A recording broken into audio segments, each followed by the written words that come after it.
Asyhadu an la ilaha illallah wahdahu la syarikalah wa asyhadu anna Muhammadan abduhu rasuluhu la nabiyya ba'da ma ba'du. Jemaah rahimani wa rahimakumullah, mati dalam keadaan husnul khotimah adalah dambaan setiap muslim, sebagaimana lawannya mati dalam keadaan su'ul khotimah adalah sesuatu yang tidak diinginkan oleh setiap muslim. Jemaah rahimani wa rahimakumullah, husnul khotimah atau su'ul khotimah sangat terkait erat dengan bagaimana seorang muslim menjalani kehidupannya sehari-hari. Apabila seorang muslim tersebut dia menjalani hari-harinya di atas ketaatan, mengerjakan kebaikan-kebaikan, amal-amal ibadah, dan yang paling tinggi dari ketaatan dan amal ibadah tersebut adalah mentauhidkan Allah, maka niscaya insyaallah dia akan menjumpai husnul khotimah. Adapun apabila seseorang dia membiasakan diri melakukan keburukan-keburukan, na'udzubillah min zalik, keburukan yang paling parah adalah kesyirikan, maka dia akan menjumpai sangat besar kemungkinan mati dalam keadaan su'ul khotimah. Para ulama mereka menukil dari zaman ke zaman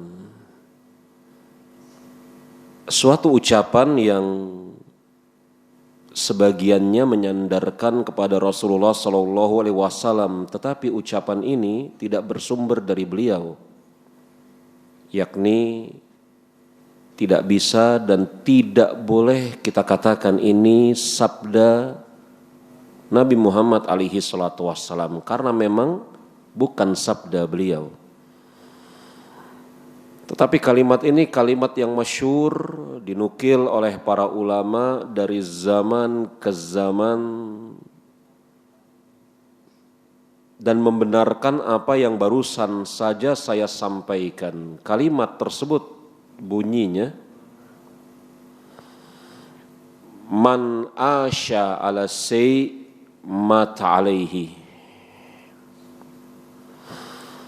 Siapa yang membiasakan diri hidup di atas sesuatu, maka akan Allah Subhanahu wa taala matikan di atas kebiasaannya.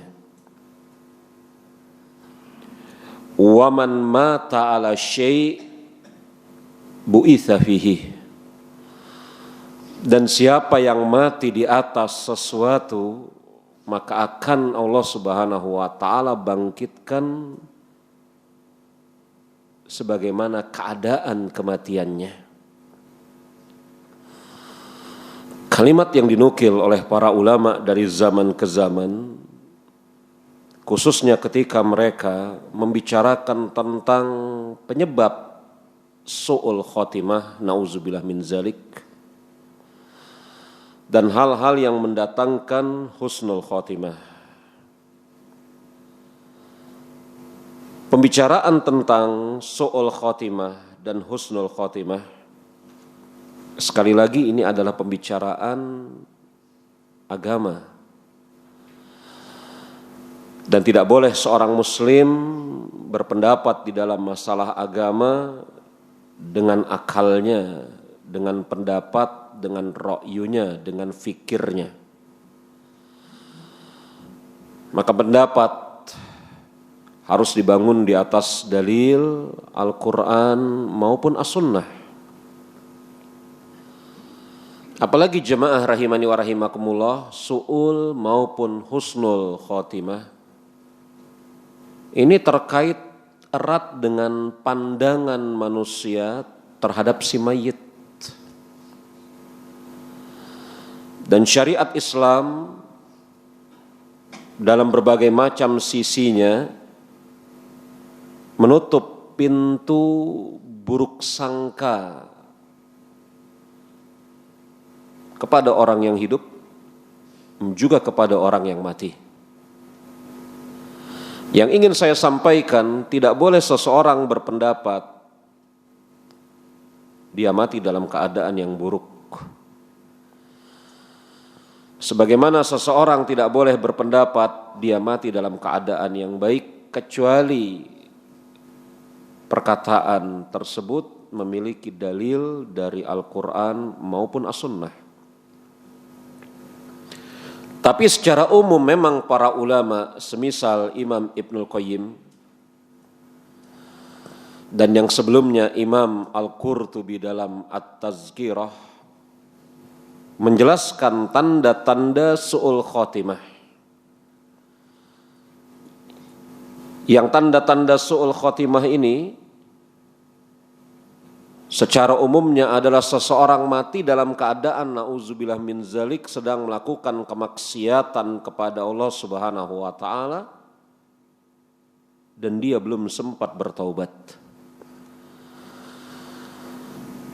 Tanda-tanda su'ul khotimah secara umum adalah seseorang yang mati dalam keadaan melakukan kemaksiatan kepada Allah Subhanahu wa taala dan dia belum bertaubat.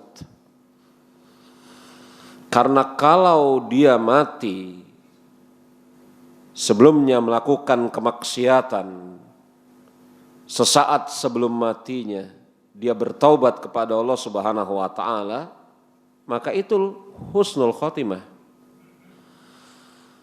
Sebagaimana kisah dua orang dari suku Ghamidiyah. Seorang laki-laki yang bernama Ma'iz dan seorang perempuan yang tidak diketahui siapa namanya. Mereka berzina. Yang dengan sebab itu perempuan tersebut hamil. Maka Ma'iz menyadari bahwasanya perbuatan zinanya adalah perbuatan yang buruk. Dia mendatangi Rasulullah SAW, meminta kepada beliau untuk dirajam. Dan pertobatan orang yang berzina dalam syariat Islam, kalau dia sudah pernah menikah, dirajam sampai mati. Sekali lagi ini kita bicara pertobatan orang yang berzina dalam keadaan dia sudah pernah menikah, dalam syariat Islam dirajam, yakni dilempari dengan batu-batu kecil sampai mati. Ma'iz mendatangi Rasulullah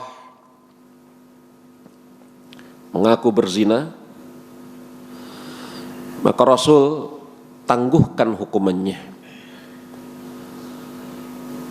Karena jemaah rahimani wa rahimakumullah, hukum hudud harus bersih dari syubhat.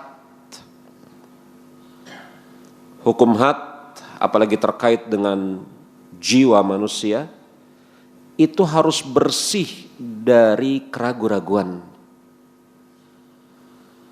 Rasul tidak langsung timpakan hukuman rajam kepada Ma'iz, memberikan tenggang waktu agar kemudian Ma'iz bisa menyadari akibat dari pengakuannya adalah kematian. Ma'iz sadar dan mendatangi Rasul pada kesempatan yang kedua, itu pun yang terjadi, Rasul berikan tangguh dan dia datang lagi pada kesempatan yang ketiga, baru Rasul perintahkan kepada para sahabat untuk membuat suatu lubang. Dan setelah itu Ma'iz dimasukkan ke dalam lubang, dirajam sampai mati. Ada sepercik darah dari Ma'iz yang mengenai pakaian seorang sahabat. Dan sahabat ini terlepas dari lisannya melaknat Ma'iz. Dan Rasul mengatakan kepada para sahabat secara umum, sahabat yang melaknat Maiz secara khusus, jangan engkau laknat dia.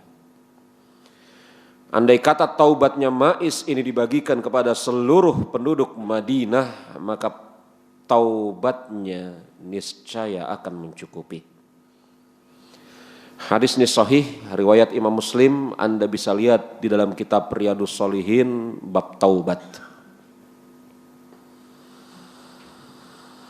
Artinya Maiz mati dalam keadaan husnul khotimah karena dia sesaat sebelum mati bertaubat dengan mengakui kesalahannya dan menerima konsekuensinya, yakni rajam.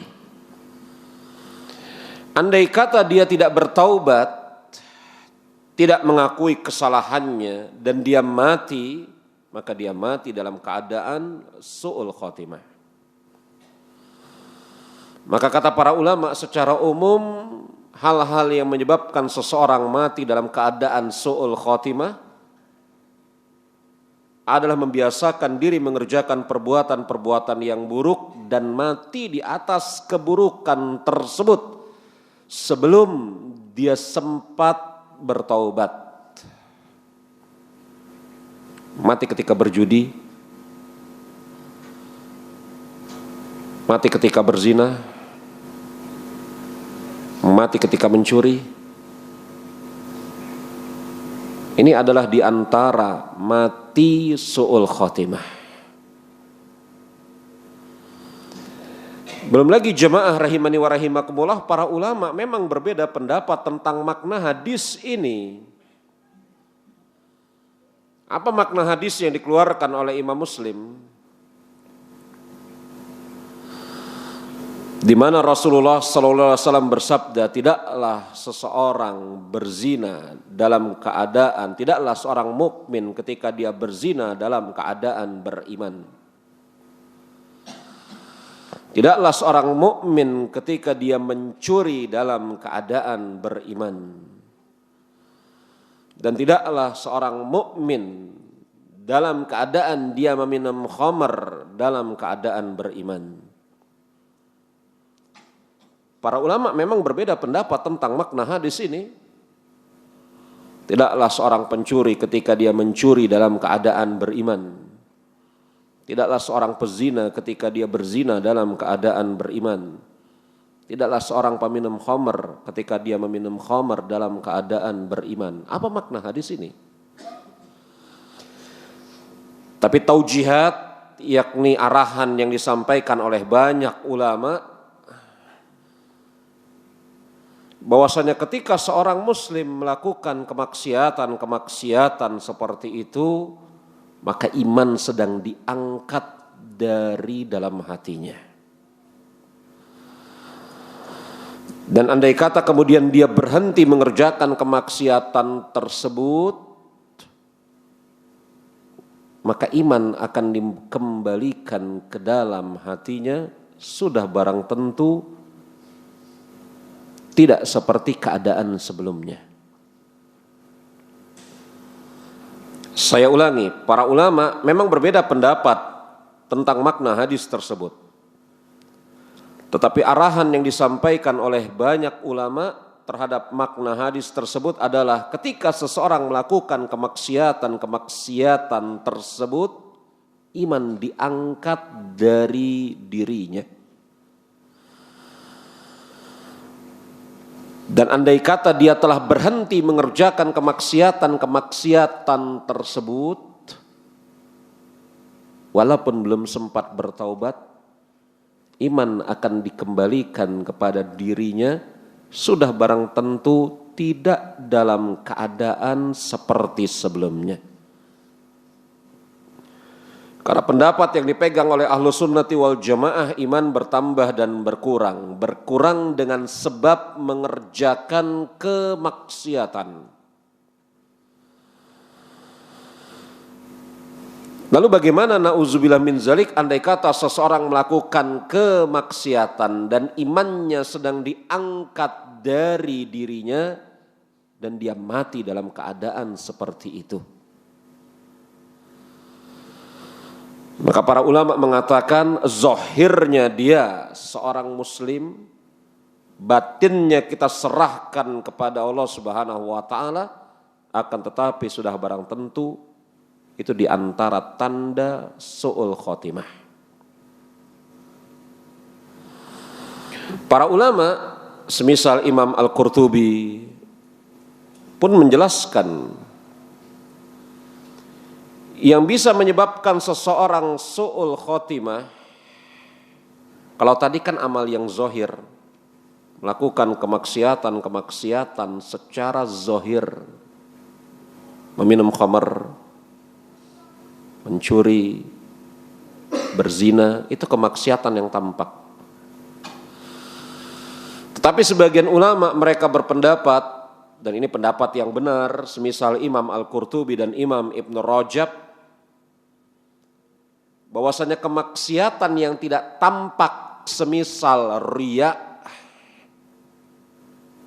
dan cacat-cacat di dalam akidah seorang muslim,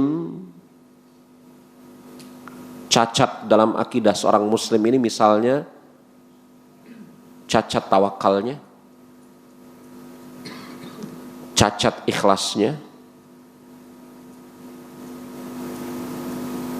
dan yang semisalnya, ini menghantarkan seseorang kepada su'ul khotimah. Hadisnya maklum, di mana Rasulullah SAW bersabda, "Inna ahadakum la ya'malu bi a'mali ahli jannah." Sesungguhnya salah seorang di antara kalian beramal dengan amal-amal penduduk surga. Sesungguhnya seseorang di antara kalian, kata Rasulullah SAW, beramal dengan amal-amal penduduk surga. Hatta bainahu wa bainal jannati zira', hingga jarak antara dia dengan surga tinggal az-zira', sejengkal. Jadi seseorang mengerjakan amal-amal penduduk surga sehingga jarak antara dia dengan surga hanya tinggal sejengkal, dekat sekali.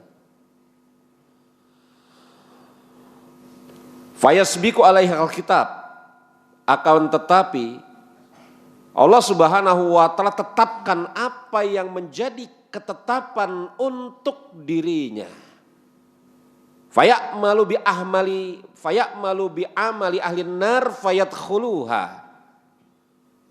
Maka direntang sejengkal, sesaat sebelum dia masuk ke dalam surga, dia mengerjakan amal-amal penduduk neraka, dan dia mati dalam keadaan seperti itu, fayadkhuluha, dan dia masuk ke dalam neraka. Kalau seseorang membaca hadis ini dan tidak memahami penjelasan para ulama terkait dengan hadis ini, mungkin akan timbul perasaan Allah Subhanahu wa taala zalim. Bagaimana mungkin ada seseorang yang menghabiskan usianya di atas ketaatan, sesaat sebelum mati mengerjakan kemaksiatan dan menutup hidupnya di atas kemaksiatan tersebut, Allah Subhanahu wa taala masukkan dia ke dalam neraka jahanam. Bagaimana? Ini enggak adil. Andai kata perjalanan hidup manusia, anggaplah dia berusia 60 tahun. Perjalanan hidup manusia itu puluhan, ratusan, ribuan kilo. Dia isi dengan ketaatan-ketaatan, dan satu jengkal sebelum dia mati dia mengerjakan kemaksiatan, dengan sebab itu dia masuk ke dalam surga neraka. Lalu di mana letak keadilan Allah Subhanahu wa taala? Maka mungkin ada sebagian orang yang memahami hadis ini dengan pemahaman seperti itu.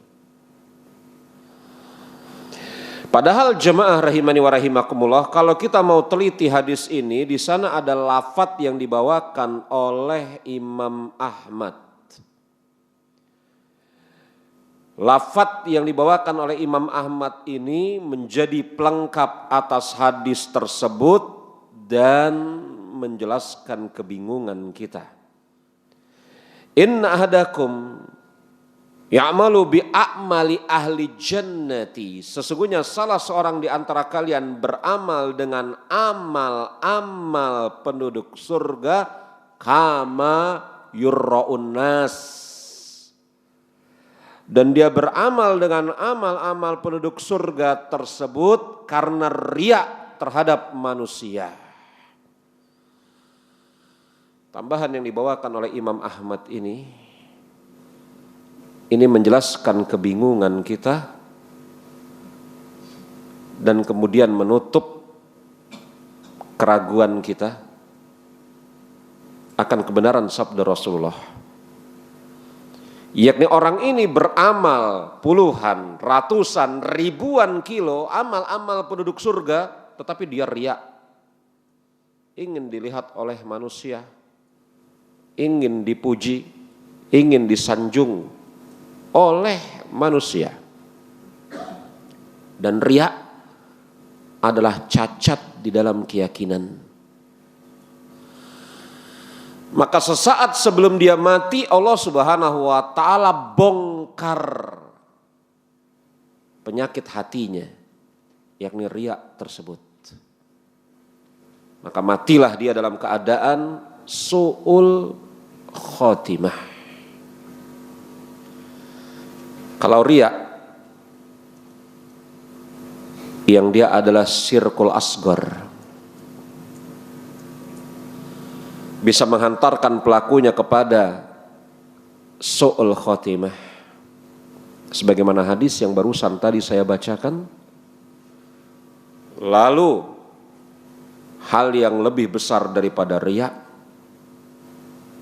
semisal kesyirikan dan yang sejenisnya, sudah barang tentu akan menghantarkan pemiliknya kepada su'ul khotimah. Maka para ulama mengatakan secara umum su'ul khotimah adalah seseorang mati dalam keadaan melakukan kemaksiatan dan dia belum sempat bertaubat, dan yang menyebabkannya adalah kemaksiatan dan cacat di dalam keyakinan, baik cacat di dalam keyakinan itu syirkul asghar ataupun yang semisalnya, dan syirik akbar ataupun yang semisalnya. Adapun husnul khotimah adalah seseorang mati di dalam keadaan mengerjakan ketaatan. Husnul khotimah adalah seseorang mati di dalam keadaan mengerjakan ketaatan. Seperti yang saya sampaikan pada kesempatan yang lalu, mengerjakan ketaatan ini bisa jadi dia sedang hendak mengerjakan ketaatan, atau bisa jadi dia memang sedang mengerjakan ketaatan, atau bisa jadi dia selesai mengerjakan ketaatan dan hendak berpindah kepada ketaatan yang lain. Misal, seorang yang sudah tua pergi di pagi hari untuk mengerjakan sholat subuh. Di tengah jalan, dalam perjalanan dia berjalan menuju masjid, takdir Allah Subhanahu wa taala menghampirinya. Allah Subhanahu wa taala wafatkan dia dalam keadaan hendak pergi menuju masjid.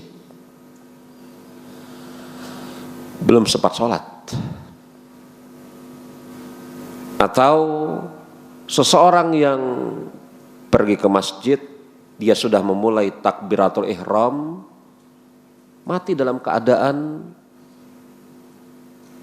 sedang mengerjakan sholat, entah baru takbiratul ihram atau telah sampai kepada duduk tasyahud akhir. Artinya dia sedang mengerjakan ketaatan. Atau seseorang yang telah selesai mengerjakan sholat, dia hendak pulang ke rumahnya, beranjak dari masjid menuju rumah, belum sampai rumahnya, Allah Subhanahu wa ta'ala mencabut nyawanya. Keadaan yang pertama, kedua maupun yang ketiga itu husnul khotimah, ganjarannya sama. Adapun orang yang mati di atas ketaatan, ini tidak perlu kita bicarakan, jelas ini husnul khotimah. Mati dalam keadaan sujud, mati dalam keadaan sedang membaca Al-Quran, mati di dalam keadaan sedang berpuasa, mati di dalam keadaan mengerjakan amal-amal ketaatan. Silahkan Anda sebutkan. Ini tidak perlu kita bahas lebih dalam, karena ini terang benderang. Lalu bagaimana orang yang mati ketika hendak mengerjakan ketaatan? Maka bukankah di sana Anda mengetahui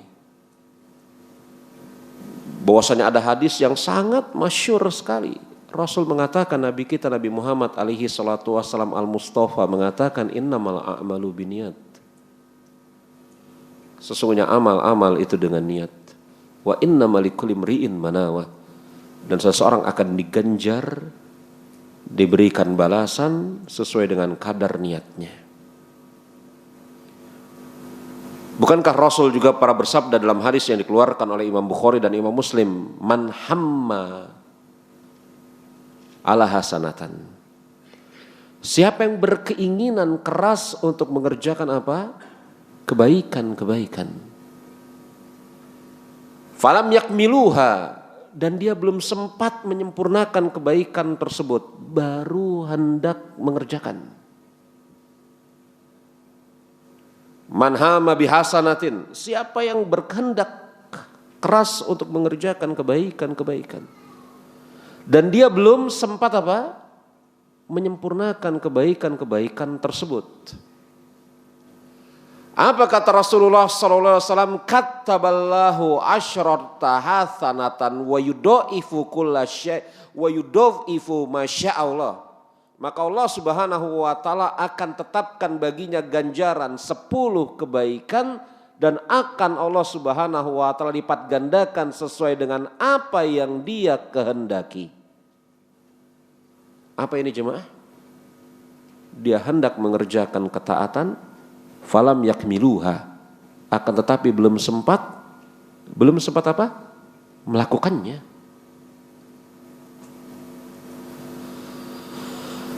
Apa kata Nabi kita? Maka Allah Subhanahu wa ta'ala tetapkan 10 ganjaran untuknya. Bukankah satu kebaikan akan dibalas minimal 10 oleh Allah Subhanahu wa ta'ala? Dan akan Allah Subhanahu wa ta'ala lipat gandakan sesuai dengan apa? Sesuai dengan apa yang dia kehendaki. Alhamdulillah, selesai yang pertama. Ketika hendak pergi mengerjakan ketaatan. Lalu bagaimana dengan yang ketiga? Ketika dia selesai ketika dia selesai mengerjakan ketaatan. Ketika dia selesai mengerjakan ketaatan, selesai dari mengerjakan ketaatan, selesai sholat, pulang ke rumahnya, mati di tengah jalan. Menuntut ilmu, pulang ke rumah, mati di tengah jalan. Apa orang seperti ini keadaannya? Husnul khotimah insyaallah ta'ala. Karena Nabi kita Nabi Muhammad alaihi salatu wasallam mengatakan, talibul ilmi ala jihadi fi sabilillahi hatta yarji. Penuntut ilmu dalam keadaan jihad di jalan Allah Subhanahu wa ta'ala sampai dia kembali ke rumahnya masing-masing. Penuntut ilmu dalam keadaan sedang berjihad di jalan Allah Subhanahu wa ta'ala Maka salah kalau ada orang yang membatasi yang namanya jihad hanya dengan pedang. Jihad, kata Syekh Utsaimin rahimahullahu ta'ala, bisayf wassinan. Bisa dengan pedang dan bisa juga dengan hujjah. Kata Syekh Utsaimin dalam Kitabul Ilm. Penuntut ilmu dalam keadaan sedang berjihad di jalan Allah Subhanahu wa taala sampai dia kembali ke rumahnya. Alhamdulillah, selesai yang pertama, terang benderang yang kedua, dan juga selesai yang ketiga. Tanda-tanda husnul khotimah banyak ya jemaah. Tetapi yang banyak tersebut sekali lagi kita katakan harus bersumber dari Al-Quran maupun As-Sunnah. Dan di sini saya bacakan beberapa saja di antaranya. Tanda husnul khotimah yang paling besar sudah barang tentu adalah seseorang wafat mati dalam keadaan mengucapkan kalimat la ilaha illallah. Ini tanda husnul khotimah yang paling besar. Seseorang mati dalam keadaan mengucapkan kalimat la ilaha illallah. Bahkan orang yang mati dalam keadaan mengucapkan kalimat la ilaha illallah, apa kata Rasulullah SAW? Dakhalal jannah. Man kana akhir kalamahu la ilaha illallah dakhalal jannah. Siapa yang akhir ucapannya adalah kalimat la ilaha illallah, maka niscaya dia akan masuk ke dalam surga. Ini tanda husnul khotimah yang paling besar. Seseorang mati dalam keadaan mengucapkan kalimat la ilaha illallah. Telah lewat pembahasan kita, pelajaran kita. Maka atas kita yang menyaksikan saudara kita sedang sakaratul maut disyariatkan untuk menalkinnya. Dan lafaz talkin itu adalah kalimat la ilaha illallah, bukan kalimat Allah ataupun yang lainnya. Karena Allah itu bukan lafaz talkin. Jelas Rasul mengatakan lakinu ala mautakum la ilaha illallah. Talkinkanlah orang yang hendak mati di antara kalian agar dia mengucapkan kalimat la ilaha illallah. Ada sebagian orang membisikkan ke telinga orang yang sedang sakaratul maut, sebut Allah, Allah, Allah, Allah. Lafaz Allah, Allah, Allah, Allah bukan kalimat talqin, tapi lafzul jalalah ismullahil a'zam. Kalimat talqin jelas la ilaha illallah. Ini tanda di antara tanda husnul khotimah yang paling besar.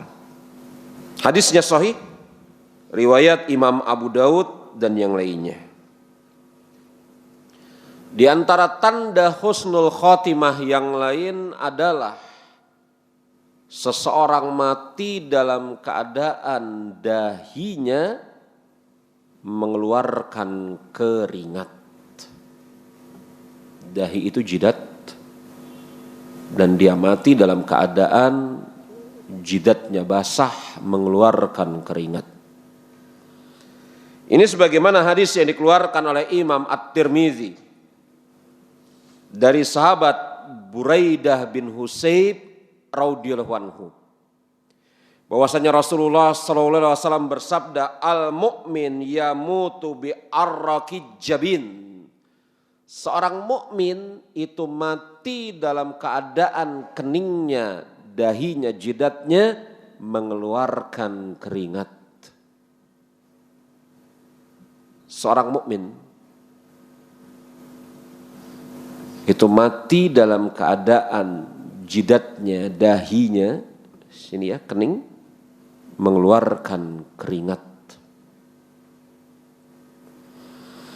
Hadis sahih riwayat Al-Imam At-Tirmizi. Di antara tanda husnul khotimah adalah seseorang mati di hari Jumat. Dan ingat, perkataan hari Jumat di dalam syariat Islam, hari itu tidak berpindah pada jam 00.00. Kalau 00.00 itu hari GMT. Ya. Perpindahan hari di dalam penanggalan kaum muslimin Hijriyah itu berpindah pada kapan? Maghrib. Kalau 00.00 atau 24.00, sebenarnya 00.00 atau 24.00 sih? Ya seperti itulah. Ya. Ini perpindahan hari GMT.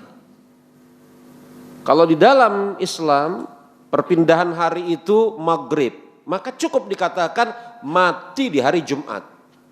Bagaimana dengan malamnya Ustadz? Malam Jumat, di sisi syariat Islam malam Jumat itu hari Jumat, karena sudah melewati maghrib. Ya, mati di hari Jumat. Ini hadisnya sahih. Nabi kita Nabi Muhammad alaihi salatu wasallam bersabda, "Ma min muslimin yamutu yaumal jumu'ati illa waqatallahu fitnatal qabri." Seorang muslim yang mati di hari Jumat akan Allah Subhanahu wa taala jadikan dia aman dari fitnah kubur.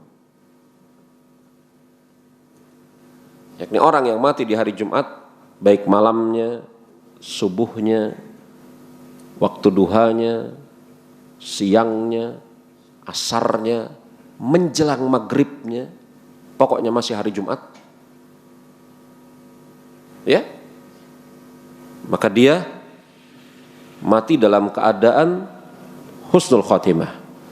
Yang kata Nabi kita Nabi Muhammad alaihi salatu wassalam, orang seperti ini aman dari fitnah kubur. Ingat ya jemaah, saya tadi telah katakan mati di hari Jumat. Jangan ada di sisi Anda terbayang untuk bunuh diri di hari Jumat.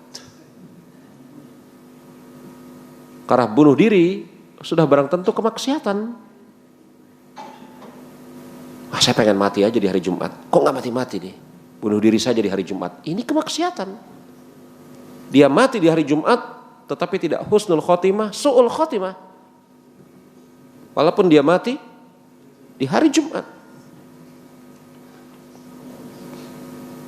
Iya.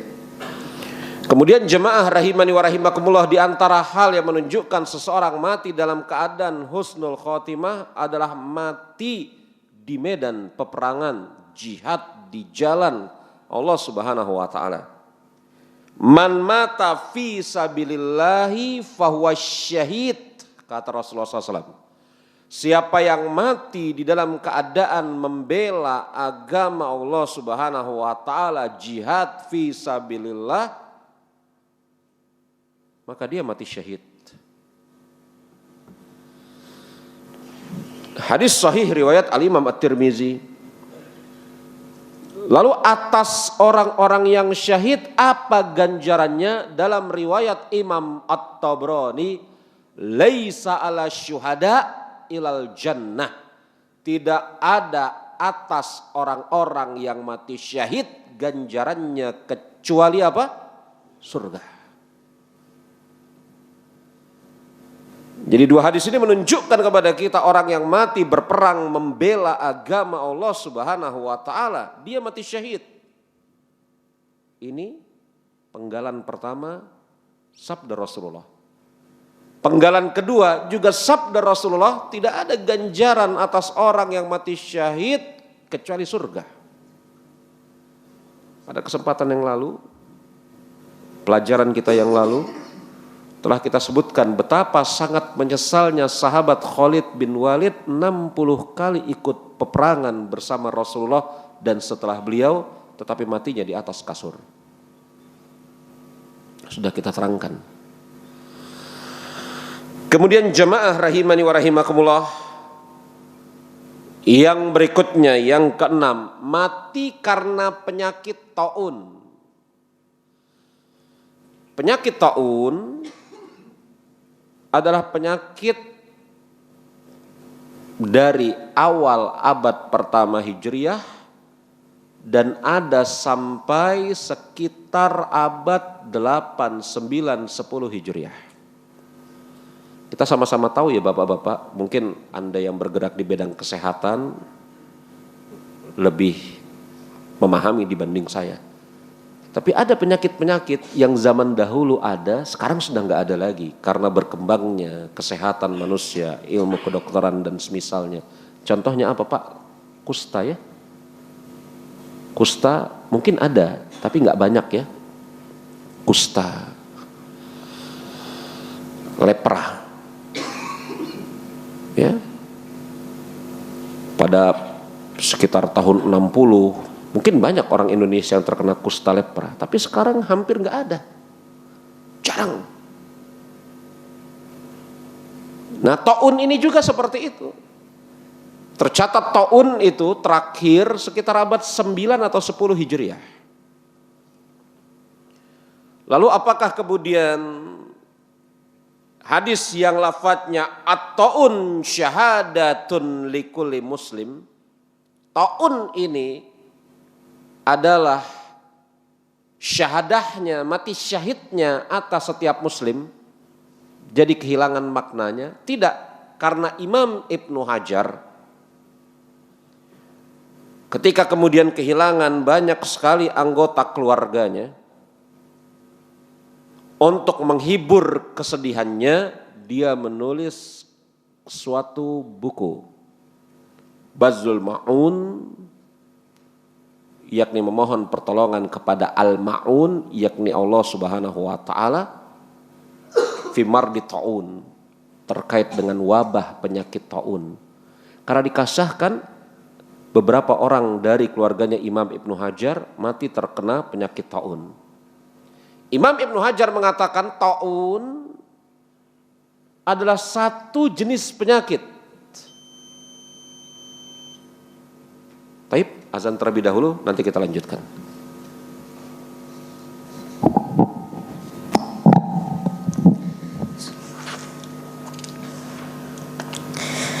Allahu Akbar, Allahu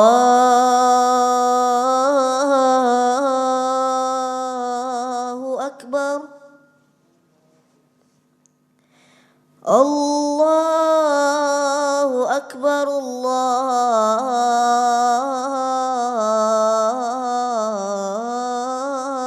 Akbar. Asyhadu an la ilaha illallah.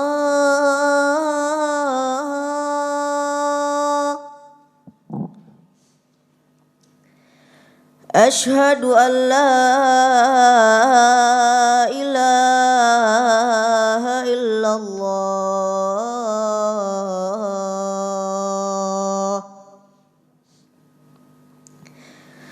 Asyhadu anna Muhammadar Rasulullah.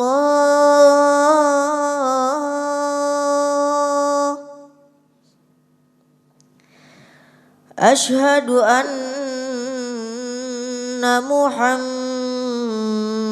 Rasulullah.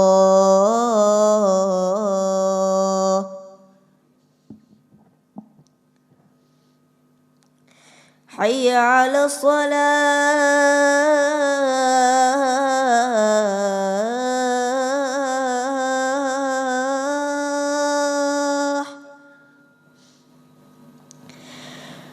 Hayya 'ala shalah.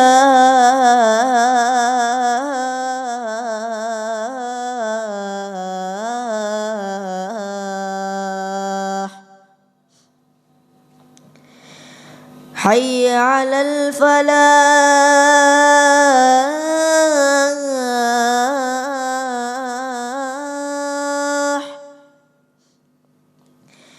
حي على الفلاح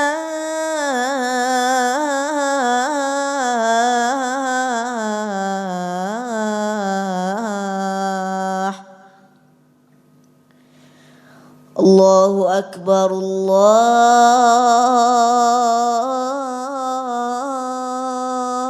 الله أكبر لا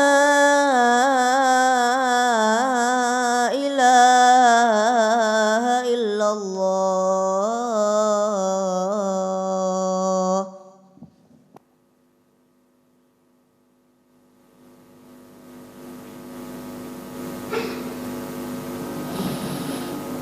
Taib, Al-Hafidz Ibnu Hajar Al-Asqalani rahimahullahu ta'ala, beliau menjelaskan bahwasanya taun adalah satu jenis penyakit. Artinya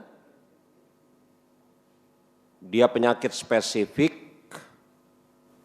Akan tetapi Imam Ibnu Hajar pun menjelaskan bahwasanya ada penyakit-penyakit yang mirip seperti taun tapi dia bukan taun. Kemudian Imam Ibnu Hajar menjelaskan tentang sifat-sifat penyakit taun tersebut, yakni menyebar secara cepat, mematikan, berjangkit, hampir tidak diketemukan obatnya pada saat itu, dan seterusnya disebutkan oleh Imam Ibnu Hajar dalam kitab beliau Bazul Ma'un. Makanya ulama-ulama muasirin, ulama-ulama kontemporer belakangan, ketika kemudian memberikan hiburan atas orang-orang yang ditinggal mati oleh keluarganya dengan sebab pandemi COVID-19, mereka bawakan hadis tadi, at-ta'un syahadatun likulli muslim. Ta'un itu syahidnya atas setiap muslim. Yakni karena ada kesamaan antara COVID dengan ta'un. Dia penyakit yang menyebar cepat, mematikan. Belum ada obatnya pada zaman itu. Tidak diketahui munculnya dari mana. Tiba-tiba ada saja. Dan tiba-tiba pergi seperti itu saja. Taun itu juga seperti itu jemaah. Persis seperti COVID ini. Entah kemana COVID ini sekarang. Tapi saya rasa juga tidak perlu kita cari. Alhamdulillah. Iya betul Pak, ngapain kita cari-cari? Iya kan? Tapi kan sebagian orang ada yang COVID ini jangan-jangan rekayasa. Terlepas apakah COVID ini rekayasa atau tidak, walaupun saya mendengar secara mutawatir dari banyak dokter-dokter muslim, teman-teman kita yang terpercaya, ini betul ada penyakit seperti ini, betul. Jadi ada sebagian mengatakan ini bukan penyakit, ini itu. Terlepaslah. Lalu kemana toh COVID ini sekarang? Ini hanya rekayasa. Bagi yang mencermati buku Imam Ibnu Hajar Bazul Ma'un, Imam Ibnu Hajar pun menjelaskan penyakit taun pada zamannya tiba-tiba hilang begitu saja. Entah kemana. Dan sudah barang tentu pada zaman tersebut, pada zaman Imam Ibnu Hajar belum ada CIA, belum ada FBI, belum ada KGB, belum ada Mossad dan yang lainnya. Pada zaman Imam Ibnu Hajar. Tapi jelas Rasul mengatakan at-ta'un syahadatun likulli muslim. Ada beberapa hal yang lain, misalnya saya bacakan, saya jelaskan secara cepat. Seorang perempuan yang mati karena melahirkan, ini pun tanda husnul khotimah. Seseorang yang mati karena menjaga dan membela hartanya. Apa kata Rasulullah SAW? Man kutila dunna malihi fahuwa syahid. Siapa yang mati karena membela hartanya, maka dia mati syahid. Di antara orang-orang yang husnul khotimah adalah orang-orang yang mati karena tenggelam atau tertimpa reruntuhan ataupun yang semisalnya. Rasul mengatakan syuhada'u khamsatun al-mat'un wa mabtun wal gharik wa sahibul hadam wa syahid fi sabilillah. Orang yang mati syahid dari golongan umatku ini ada 5. Yang terkena taun, yang terkena penyakit dari rongga, yang terkena penyakit di rongga tubuhnya. Mulai dari paru-paru, jantung, sampai saluran ini. Itu mabtun. Paru-paru, jantung, apalagi perut. Ya, itu mabtun. Ya. Wal gharik, orang yang kemudian mati tenggelam. Wasahibul hadam, orang yang mati tertimpa reruntuhan. Wasyahid fisabilillah, orang yang mati di jalan Allah Subhanahu wa taala. Hadis sahih riwayat Imam Muslim.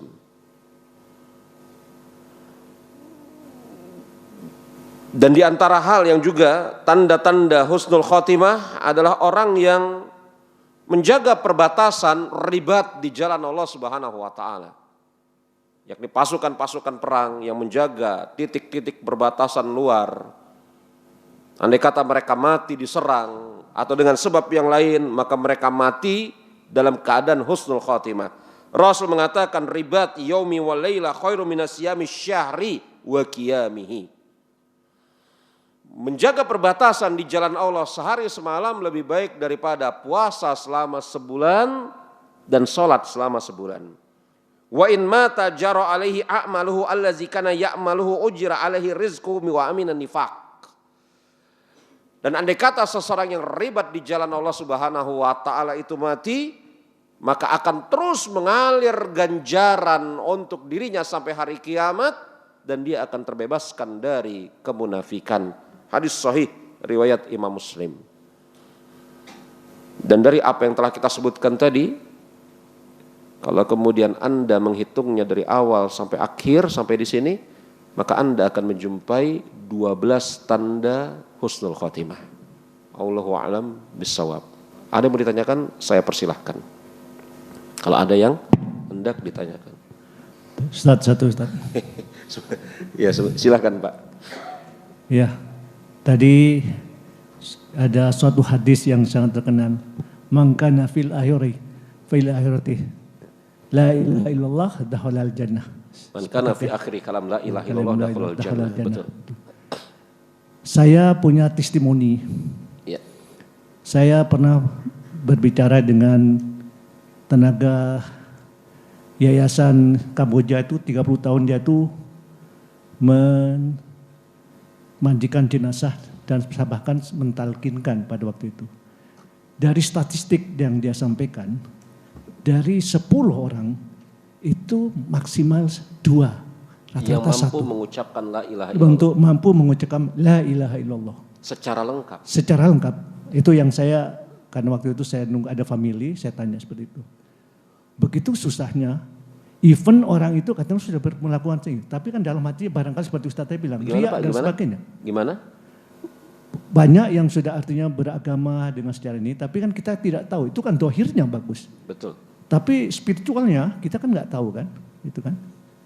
Nah ini yang barangkali bagi kita untuk bisa bagaimana kita tuh bisa mencapai ridho Allah yang kita memperoleh dakhalal jannah. Satu. Kedua Ustadz, tadi menyangkut masalah Tuhan itu dolim. Apa? Tuhan tadi kan biasanya tidak dolim. Jelas, ya, betul. Jelas kan? Seperti ini misalnya. Apakah semudah ini seorang wanita yang hadisnya sahih atau tidak, yang seorang pelacur memberikan minum kepada binatang katakanlah seekor anjing, maka dia dengan serta-merta akan masuk surga. Di mana ini mohon Ustadz yang lebih tahu keadilan Tuhan. Kenapa? Di surat Al-Zalzalah, wa may ya'mal misqala dzarratin khairan yarah wa may ya'mal misqala dzarratin syarran yarah. Sebesar zarah pun aku tunjukkan kebaikanmu. Sebaliknya melakukan suatu keburukan, kemaksiatan, aku akan minta pertanggungjawabnya. Tidak ada satupun yang akan aku lepaskan. Mohon penjelasannya. Statistik yang Bapak sampaikan tadi itu betul-betul berharga buat saya. Dari 10 orang menurut Yayasan Bunga Kemboja, itu hanya 2 yang mampu mengucapkan kalimat la ilaha illallah secara sempurna menjelang kematiannya. Ini statistik yang bagus sekali, Pak. Terima kasih sebelumnya, Pak. Kita sama-sama mengetahui keadaan akhir hidup manusia di dalam keadaan menjelang kematian itu perkara yang berat.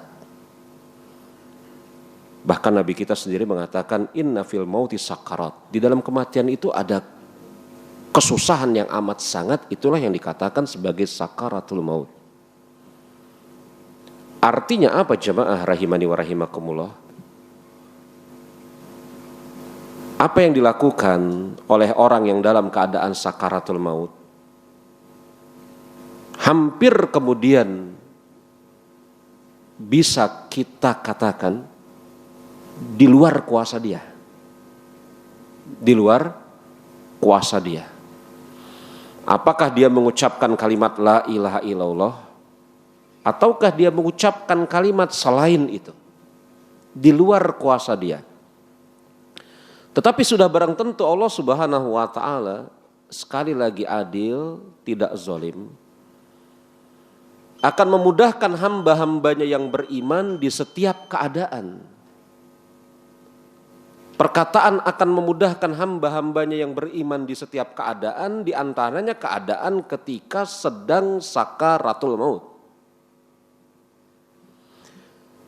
Maka hamba-hambanya yang suka senang berbuat ketaatan, maka insya Allah ta'ala Allah Subhanahu wa ta'ala akan mudahkan. Jadi kalau dari pertanyaan Bapak, sebenarnya apa yang bisa kita lakukan agar kemudian kita bisa mengucapkan kalimat la ilaha illallah sesaat sebelum kita mati? Maka kita katakan, hidupkan makna kandungan la ilaha illallah itu di dalam kehidupan kita sehari-hari. Itulah yang dikatakan dari zaman ke zaman, yang dinukil oleh para ulama dari waktu ke waktu, man asya ala syai' mata alaihi. Siapa yang hidup di atas sesuatu, maka niscaya Allah Subhanahu wa taala akan matikan orang tersebut di atas sesuatu itu. Ini ucapan ulama dari zaman ke zaman yang kemudian disadur oleh Alexander the Great dari Macedonia dengan mengatakan, siapa yang hidup dengan pedang maka akan mati dengan sebab pedang. Apa bahasa Inggrisnya? Life by the sword, then die by the sword. Kayak gitu ya, kalau nggak salah ya. So keren itu, salah itu pasti. Alexander the Great ini dari Macedonia. Betul gak Pak? Bahasa Inggrisnya salah ya? Betul. Itu dia. Ya, mohon maaf itu Pak. Kembali kepada pembicaraan kita, maka kita hidupkan nilai-nilai kalimat la ilaha illallah di dalam kehidupan kita sehari-hari. Agar kita bisa dimudahkan oleh Allah Subhanahu wa taala mati dalam keadaan mengucapkan kalimat la ilaha illallah. Ini kalau untuk kita Pak. Tapi kalau kita jumpai ada saudara kita mati dalam keadaan tidak mengucapkan kalimat la ilaha illallah. Misalnya begitu Pak. 8 orang yang tadi dari 10. Atau dia mati dalam keadaan mengucapkan kalimat la ilaha illallah tidak sempurna. Mungkin ada yang seperti itu. 8 dari 10 itu mungkin ada yang gak mengucapkan sama sekali. Atau ada yang mengucapkan tapi tidak sempurna.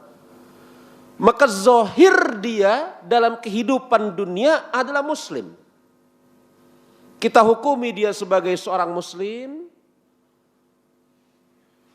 Hak-hak dia sebagai seorang muslim dimandikan, dikafani, disolatkan, dikuburkan di pekuburan kaum muslimin tidak hilang dengan sebab itu.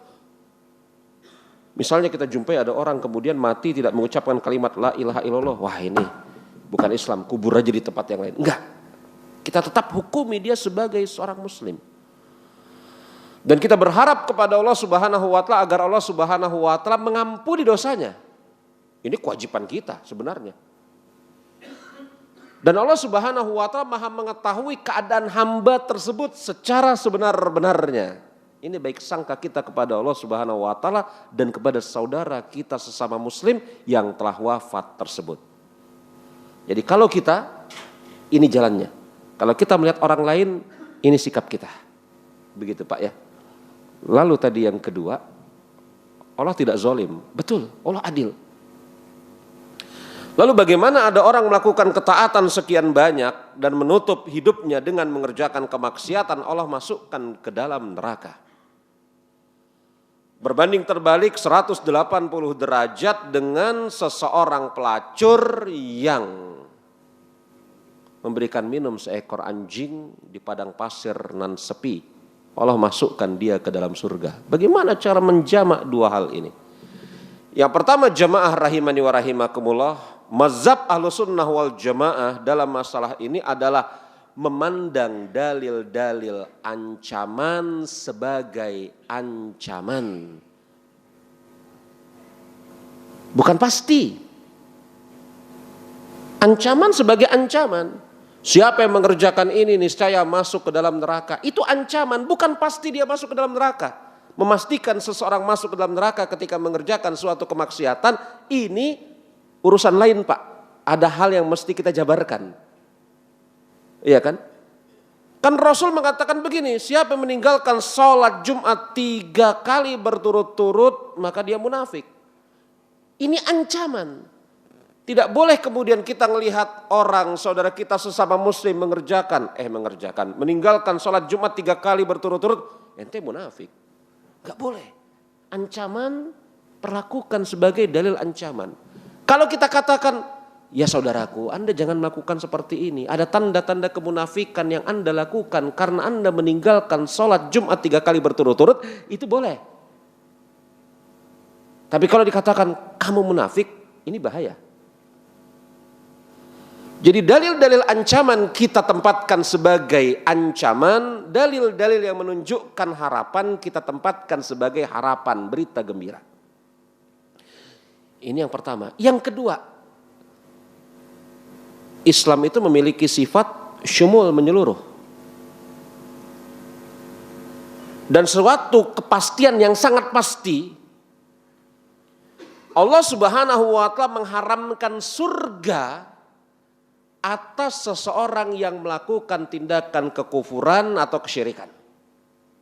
Ini pasti. Betul ya? Jadi kalau kemudian pemahaman kita seperti ini, maka kemaksiatan yang dilakukan oleh pelacur tersebut, yakni melacur dalam tanda kutip, dia tidak melakukan tindakan kesyirikan.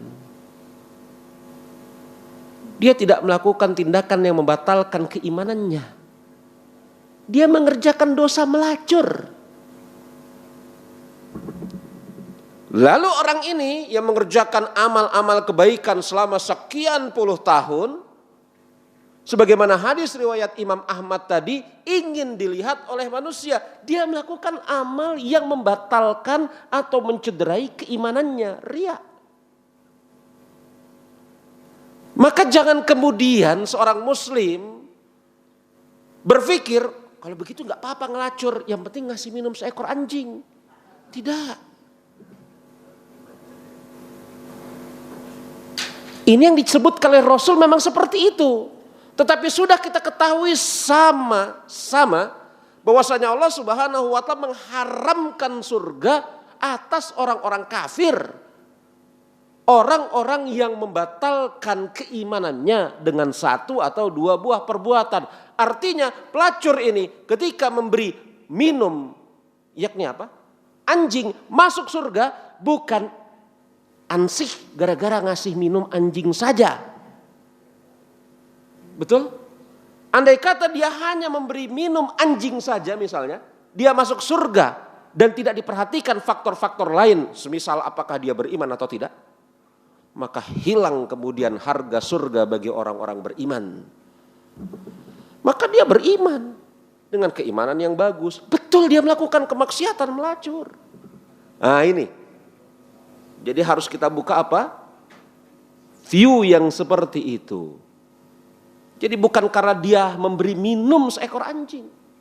Tapi ini sekaligus juga, oh kalau begitu yang penting tauhid. Kalau ada anjing kehausan sepak aja. Enggak juga begitu. Kalau ada kucing tiduran diinjek aja. Enggak juga begitu. Syariat Islam mengajarkan untuk berbuat baik kepada makhluk-makhluk Allah Subhanahu wa taala. Nah, begitu jemaah. Saya rasa cukup sampai di sini. Ada Bapak tadi mau tanya, kita cukupkan sampai di sini ya Pak ya. Insyaallah taala bulan depan mudah-mudahan Allah Subhanahu wa taala berikan kepada kita usia yang panjang, bisa bertemu lagi dan melanjutkan pembahasan kita. Kita tutup dengan mengucapkan subhanakallahumma wa bihamdika asyhadu an la ilaha illa anta astaghfiruka wa atubu ilaik. Alhamdulillahirabbil alamin. Assalamualaikum warahmatullahi wabarakatuh.